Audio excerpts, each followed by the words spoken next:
Hey, this is Steve with Real-Time Music Solutions, and I'm thrilled to take you on a little tour of our upcoming software, Sinfonia 3. If you've used Sinfonia in the past, the first thing you'll notice is how different the layout is to Sinfonia 2. Rather than a bunch of floating windows, we have condensed things in an effort to improve both clarity and workflow. At the top, we have the transport. Using your mouse, you can click the different buttons to switch songs, fast forward and rewind, play, pause, stop, and exit vamps. You also have the ability to view the song list of the show in drop-down form and switch to any song you'd like. To the left of this, we have icons representing the central tabs which you can use to show and hide things to create more screen real estate. We'll get to these later. In the left-hand tray, we have your show navigation tools. These include the Songs window and the Markers window. The Songs window gives you a bird's-eye view of all the songs included in the current show file. You can easily switch songs by clicking the different titles in the list or using the page up and down buttons on your QWERTY keyboard. In edit mode, you can use the Songs window to create transpositions, either of an entire song or just a section. You can also rename songs and copy, add, or delete songs. The Markers window displays different markers in the current song, an easy way to skip around to specific sections either by clicking the markers or typing them in during playback. You can both add your own custom markers and delete them in edit mode. Markers can also be used in arbitrary relocates or for more convenient editing of other types of events. Before we move to the center of the screen, check out these icons again to the left of the song dropdown. You can click these buttons to show or hide any of the following components we're about to discuss: the timeline, the visual click, the rhythm window, and the editing tabs. In the center of the screen, we have the Visual Click tab, very helpful for those who just want to put playback on cruise control and use their hands to conduct. Below this is the Rhythm window, where you can view the underlying rhythms to tap via the spacebar or MIDI keyboard to move the song forward. On the far right, we have the new Inspector tray, where you can drill into details and create granular edits, as well as gain access to different filters to control the currently in focus content. This tray will adapt based on what you are currently editing. Because we're focusing on the rhythm window at the moment, we can see a suite of tools to edit those rhythms however you see fit. But more on that in a different video. Finally, at the bottom of the screen, we have the control tray, made up of the keyboard display and function legend. You can customize both the MIDI keyboard function layout as well as the QWERTY function layout, even saving different layouts for different purposes.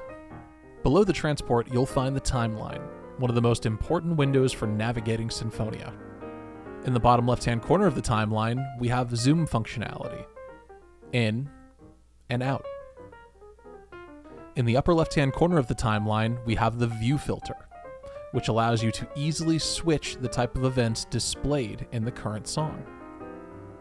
We're viewing instrument mixer edits at the moment, which run the gamut from volume changes, mutes, output routing, and even custom panning settings. We can see if we hover the cursor over the indigo box, a tooltip appears, informing us that this is a volume edit related to the Guitar 1 part. To the right of the zoom settings, we see that we can view data in the form of regions or points. We're currently looking at edits in region view. Let's switch to points. Where did the guitar edit go? Notice the drop-down window over here? This is your view filter. Let's click it and select Guitar 1. Now we can see the Guitar 1 volume edit written as a line. And if we so choose, we could draw new lines into the grid in edit mode. But we'll save that for another video. Below the timeline, in the bottom right-hand corner, we see a few symbols grouped together. What are they? If we mouse over them, we can see they represent a pause, a cutoff, and an attacca. This area below the timeline is what's known as the navigation lane and acts as a reference for navigation events that directly affect playback.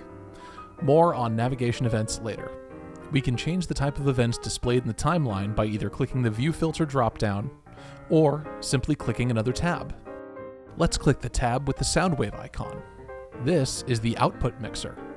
If you were looking to create fades in and out, or to mute certain channels if you're using a multi-channel audio interface like we are, you can do that here. There's more functionality to find in edit mode, with the ability to add and control effects like reverb, which we'll cover in another video. The conductor baton reveals the tempo tab. See how the timeline changed?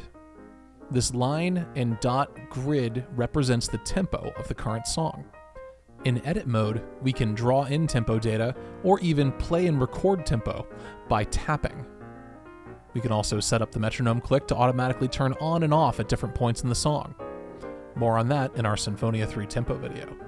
Of course, functionality and workflow is king in Sinfonia 3. And if you find you need just a bit more space to draw in, we've got you covered. Simply grab the bottom border of the timeline and drag down. The compass rose leads to the navigation tab. The buttons in the tab represent the different types of navigation events you may add to your show. Cuts, vamps, repeats, attaccas, pauses, stops, cutoffs, and relsecs. We'll go more into the functionality of these events in a subsequent video. The flame symbol leads to hotkeys. Hotkeys allow you to tie advanced functions to single keystrokes. Functions like skipping to a particular measure, muting or unmuting an instrument, and triggering an audio file or secondary MIDI sequence. Here's the Cues tab, but as you can see, it's a work in progress. In future, expect to be able to use the Cues tab to do things like drop in your own audio files, great for adding sound effects or even vocal tracks. The speech bubble reveals the Comments tab. Comments can be used as finite reminders for the Sinfonia operator during rehearsal and showtime. For instance, if you want a pop-up reminder of an upcoming cue or scenery change. Click the wrench for the advanced editor. Here you have an easy-to-edit listing of all edits and meta events that exist in your show. Click the patch cable to find the new Reroutes section. This window allows you to load third-party instruments from brands like Contact into your show to replace the stock sounds that exist in Sinfonia. While we're very proud of our sample library here at RMS, you may have a heavy, resource-hungry solo virtual violin that runs brilliantly on your souped-up Mac Studio, and maybe you want to incorporate it into Fiddler on the Roof. Who are we to say no? Before we end this short tour of Sinfonia 3, know that all of these tabs can pop out as individual windows to customize your display however you see fit. Simply double-click the window pane to pop things out and move them around at your leisure. This concludes our short tour of the brand new Sinfonia 3 interface. We hope you found it informative and can't wait to share what else we have in store for the future of real-time music solutions.